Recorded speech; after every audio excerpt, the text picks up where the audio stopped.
sa ating lahat. Good day po or good evening. This is Laurie's Kitchen. Tayo po ngayon ay magluluto ng chicken na may pinya. So, pininyang manok. Ayan. So, ito po ang ating ingredients. Ito po ang ating pinya na inilagay ko na sa freezer para hindi siya mabulok. So, yan. Inano ko, pinalambot. So, ayan na po. At meron po tayong carrots. Ito po ay chicken nor cubes.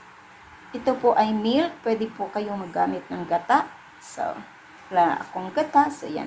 Meron po akong green pepper and red pepper. Or red bell pepper. Green red pepper. And meron po akong panggisa dito. Sibuyas, kamatis, at bawang. So, samahan nyo po ako sa aking pagluluto. Tara sa aking kusina. So, ayan, meron po ako diyang kaunting mantika inilagay at haluan po natin ng butter para maging malasa. Hinaan ko po ang apoy. Medyo So, ilagay ko na po ang ating bawang.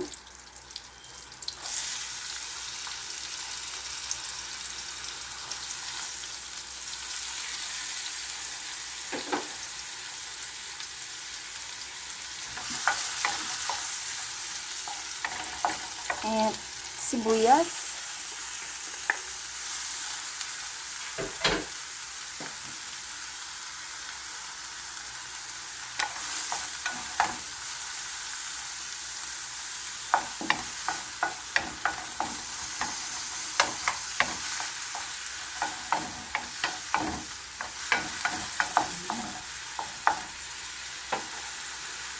Ilagay ko na rin po ang ating tomatoes.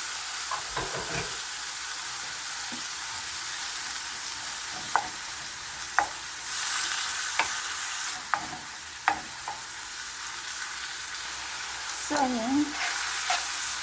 Medyo pwede ko nang ilagay ang ating manok.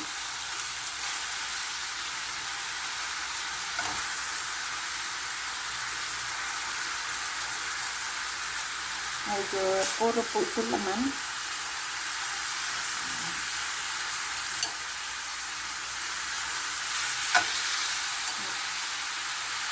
Hindi lang dito ang buto-buto.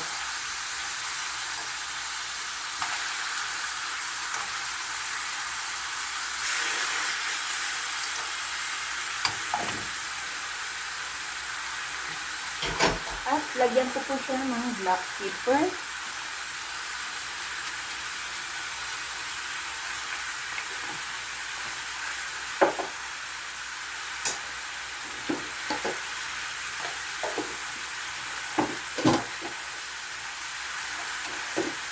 Lagyan ko po siya ng magic sarap.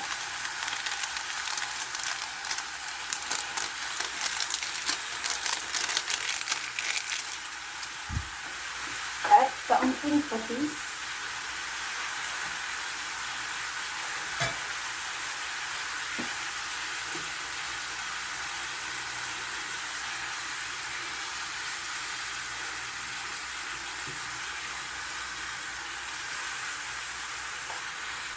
So, ayan, balik ka rin ko po itong ating chicken.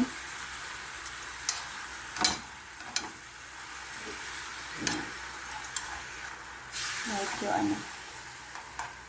galing kasi ito ng freezer, pero inano ko na siya. Ay.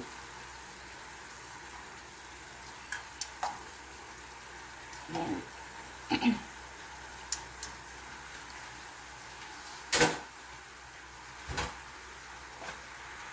So, takpan po natin. At check po natin.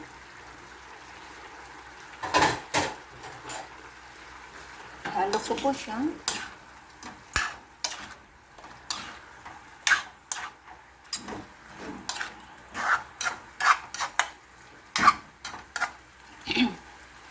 So, lagyan ko po siya ng pineapple juice.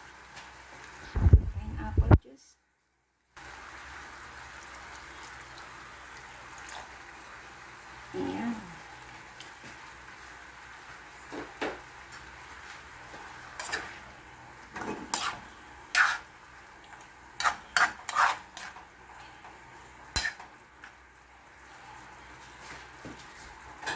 Takpan po natin for a few minutes. Ayan, let me check.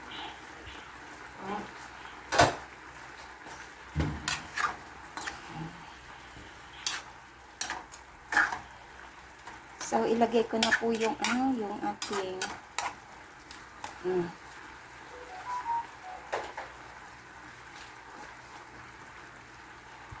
carrots and pineapple.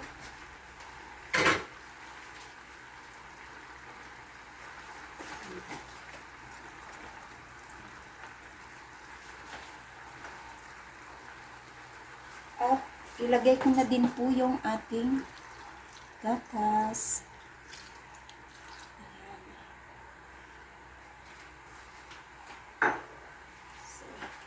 So, ilagay ko po yung ating Knorr cubes. Ating malasa. Let me check muna ng Yummy, yummy! Sarap talaga yung may pineapple, guys. Ayan. Ilagay na natin ang ating chicken Knorr cubes. Ayan.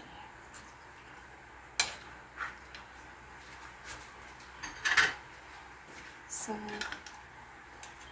ko lang to. Meron pa doon gatas. Mamaya ko na pag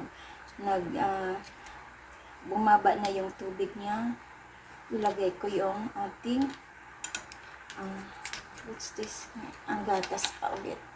Kung meron kayong gata, pwede din po ang gata. Gatas lang muna po din sa akin.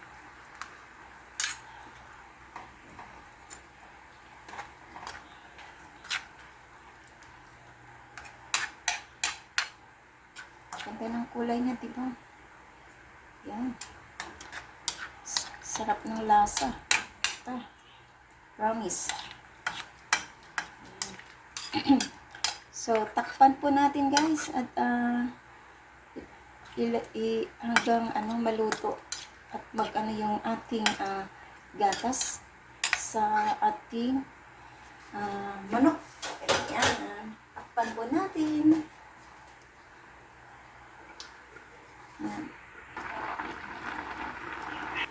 So, ayan. Umano na yung sabaw. Bumaba na. At luto na po siya. So, this is the right time to put my yung green and red bell pepper. Bell pepper pa lang, mahal.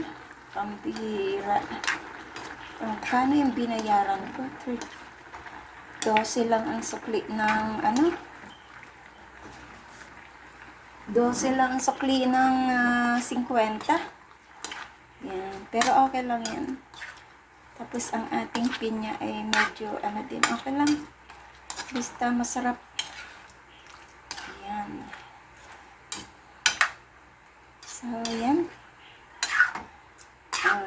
After few minutes ay pwede na natin tong tanggalin at hanguin. Luto-luto lang natin tong ating bell pepper. Yan. Sarap. Diba? Yan. Takpan lang po natin. Pagkatapos, ilagay na po natin siya sa sa ating serving bowl. Very colorful. Sarap niya. Let me check ang kanyang lasa. Dami nito. Wow, wow, wow. Ang sarap. Promise. Ang sarap-sarap. Gatas lang po ang inilagay ko, pero pwede rin yan nasal cream or gatas. Yung iba at saka or else mas masarap pag gata. Wala kasi akong gata. Ayan, so takpan po natin at anuhan lang.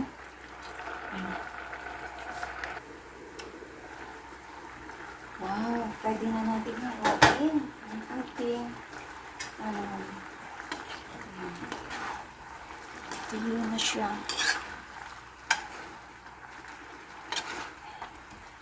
Haluin na natin.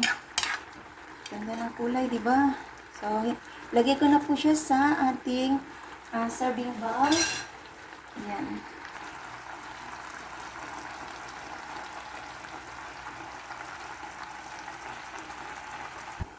So, ayan na po ang ating pininyahang manok. Ayan. Salamat at mega love shoutout sa inyong lahat dyan. Natapos na din ang ating pagluluto. At ang sarap. Ayan, tikman na natin at kain na po tayo. Ayan, salamat po sa inyong pag-support sa aking premiere for tonight. This is Laurie's Kitchen. Thank you and mega love shoutout sa inyo dyan.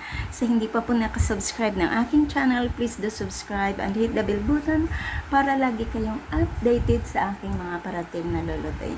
Thank you and God bless. Bye! Thank you so much. Pininyang manok. Thank you. Bye. Kain na po tayo. Thank you.